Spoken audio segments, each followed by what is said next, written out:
Emily Lawson was once the brightest mind in Daniel's life.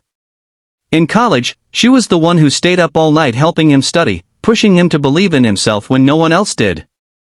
She was brilliant, kind, and full of dreams, destined for greatness. But life had other plans.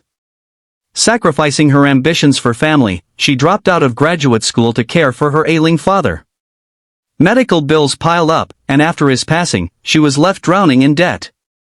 One setback led to another, and now, instead of leading boardrooms or changing the world, she was serving coffee in a small diner, struggling to make ends meet. Hi everyone, welcome to Kindness Talks. Today I'm excited to share a new story with you. The soft hum of the restaurant filled the air as Daniel Carter glanced over the menu, barely reading the words. He had been to 1,000 high-end restaurants, dined with billionaires, shaken hands with world leaders, but today, he found himself sitting in a small, dimly lit diner on the outskirts of the city. Something had drawn him here. Maybe it was nostalgia, or maybe it was fate.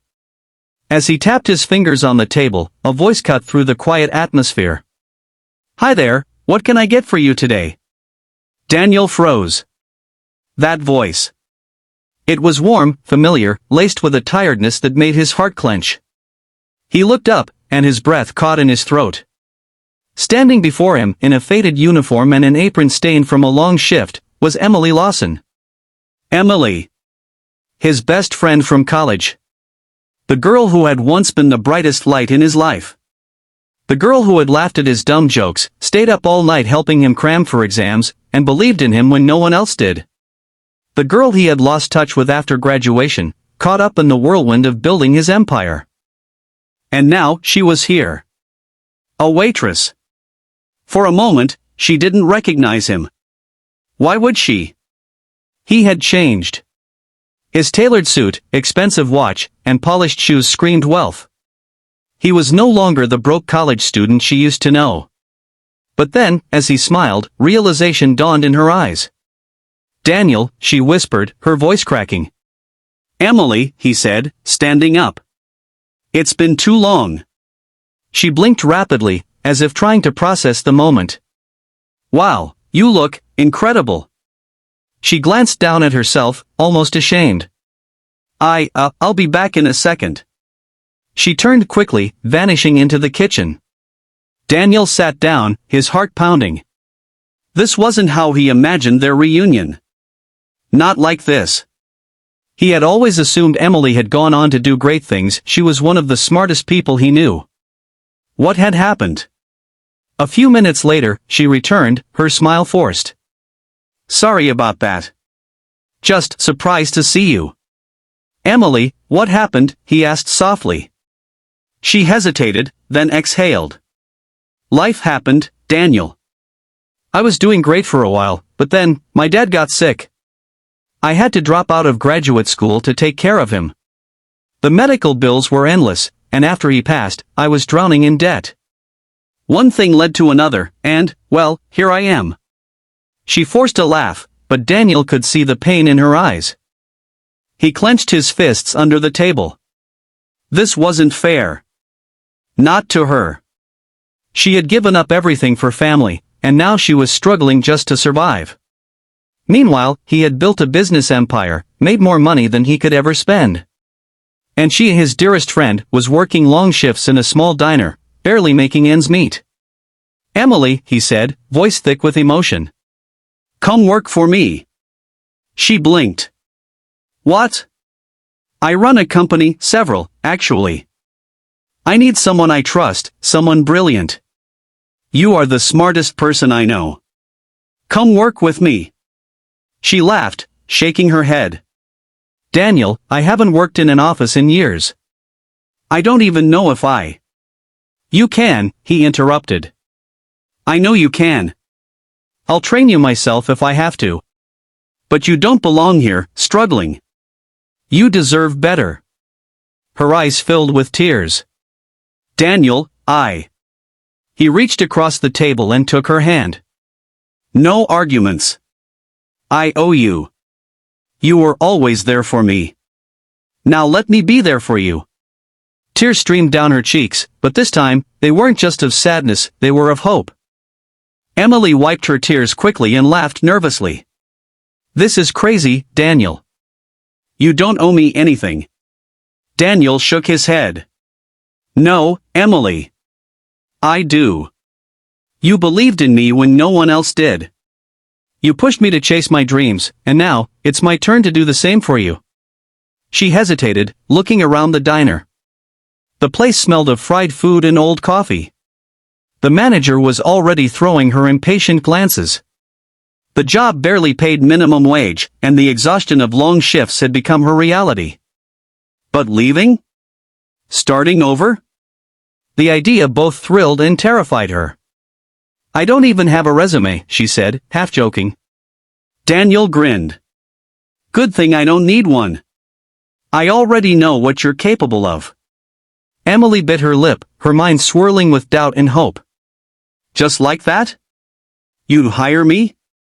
Not just hire you, he said firmly. I want you to help me run one of my companies. I need someone I can trust. Someone brilliant. And that's you. Emily swallowed hard. She wanted to believe it was possible. She wanted to believe she could be more than a waitress struggling to survive. But life had beaten her down too many times. I need to think about it, she whispered. Daniel nodded. Take your time. But I mean it, Emily. You have a place with me whenever you're ready. With that, he slid a business card across the table. His personal number. She stared at it, feeling a flicker of something she hadn't felt in years, hope. For the next few days, Emily couldn't stop thinking about Daniel's offer. Every time she wiped a greasy table, every time she counted loose change to buy groceries, every time she collapsed into bed after a long shift, his words echoed in her mind.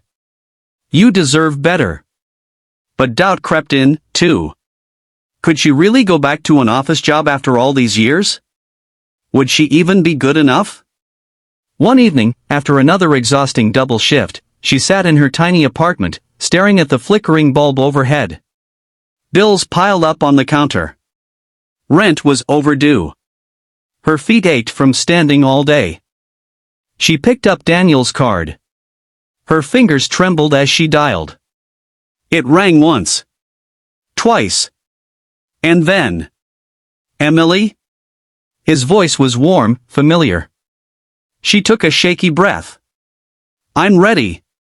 The next morning, Emily arrived at Daniel's office building, an enormous glass tower that seemed to touch the sky. She hesitated at the entrance, feeling out of place in her second-hand blazer and scuffed shoes. But as soon as she stepped inside, Daniel was there, waiting. You came, he said, smiling. She nodded.